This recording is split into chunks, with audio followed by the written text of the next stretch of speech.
Hey guys, what's up? Hey guys.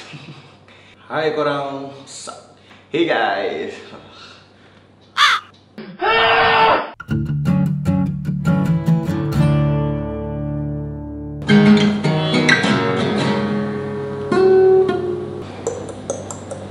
Hai korang, selamat datang ke dunia editor.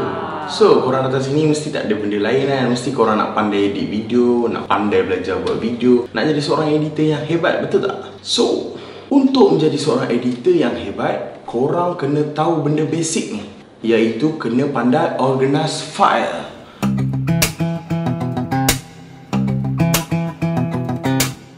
Nak kena organize file apa ni? Korang kena pandai organize file korang yang korang nak edit tu. Contoh seperti kalau selalu korang edit bersepah kan, macam masuk gambar, masuk video, masuk apa-apa footage, masuk itu, ini semua dalam satu folder macam tu je. Ada yang kadang-kadang save kat desktop lah, ada save dekat file download lah, dekat dokumen lah. Kalau korang sendiri edit, memanglah korang rasa macam aku tahu file ni dekat folder ni, file ni dekat folder ni, kat sini. Tapi orang lain tahu tak?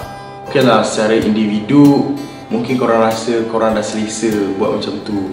Tapi fikirkanlah, one day kalau korang tiba-tiba ada masalah, tak boleh nak teruskan editing tu, dan korang perlukan orang lain untuk bantu korang memang akan perlukan editor lain untuk teruskan korang punya editing tu. Dan sebab itulah korang kena organize file korang, kemas-kemas, letak semuanya dalam satu tempat saja. Faham? Okay, kalau korang faham, saya nak tunjuk korang macam mana saya organize file saya. Okay, first, mula-mula pastikan kita ada satu folder khas untuk satu projek saja. Contoh projek si budak gemuk. Dalam satu folder tu ada pelbagai folder yang mengasingkan setiap keperluan korang dalam video editing korang tu. Contoh folder pertama, project file. Yang kedua, footage. Yang ketiga, audio. Yang keempat, BGM, bermaksud background music. Yang kelima, SFS, iaitu sound effect. Yang keenam, image. In case kalau ada apa-apa gambar korang nak letak dalam folder image. Yang ketujuh, video. Video ni kira macam korang kalau ada ambil apa-apa video luar ke, video-video yang korang download daripada YouTube ke, korang masukkan dalam folder ni. Dan akhir sekali, render.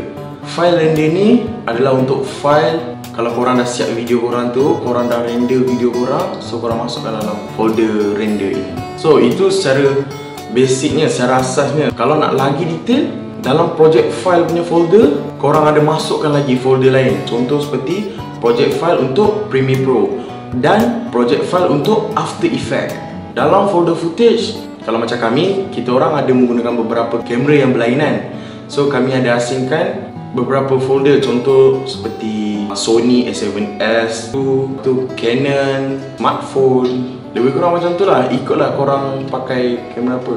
Tapi kalau korang macam pakai satu jenis kamera je, import je lah terus footage tu dalam folder tu. Next, dalam folder audio ni ada folder VO, ada folder dubbing, ada folder audio yang korang rekod. Kalau korang rekod berasingan lah, kalau korang rekod menggunakan mikrofon yang terus letak dekat kamera tu, so tak adalah korang nak letak apa-apa audio kan dekat dalam folder ni. So biarkan je. Nak macam background music, kalau rajin korang asingkan lah, macam music sedih, music happy, music menyeramkan. Macam sound effect pun korang boleh lah asingkan sound effect kelakar ke, sound effect bass ke, sound effect fighting ke, dan lain-lain.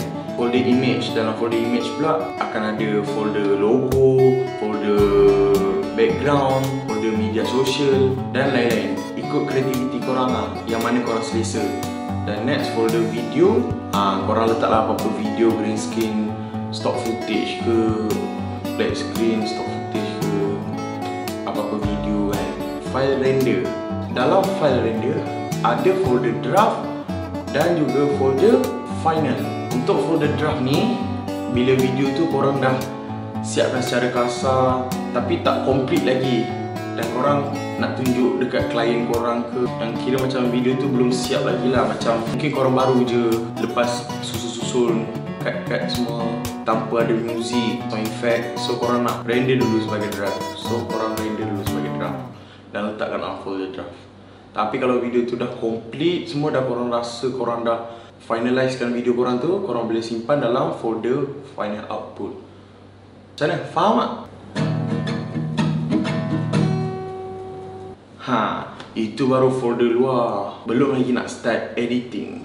So bila dah start editing, contoh bila korang dah buka Adobe Premiere Pro korang tu, janganlah korang dah susun luar yang dalam korang pantak biar macam tu.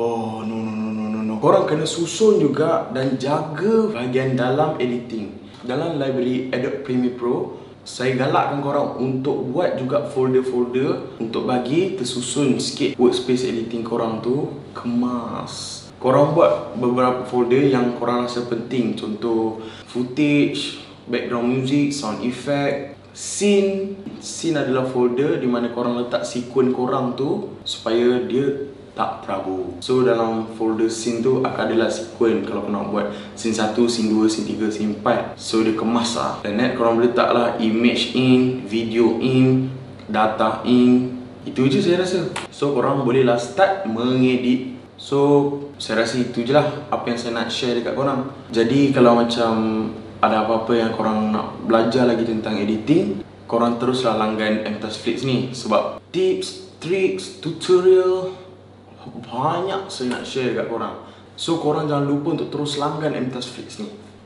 Okay? Saya Ilyas Azad dan terima kasih kerana menonton video ini.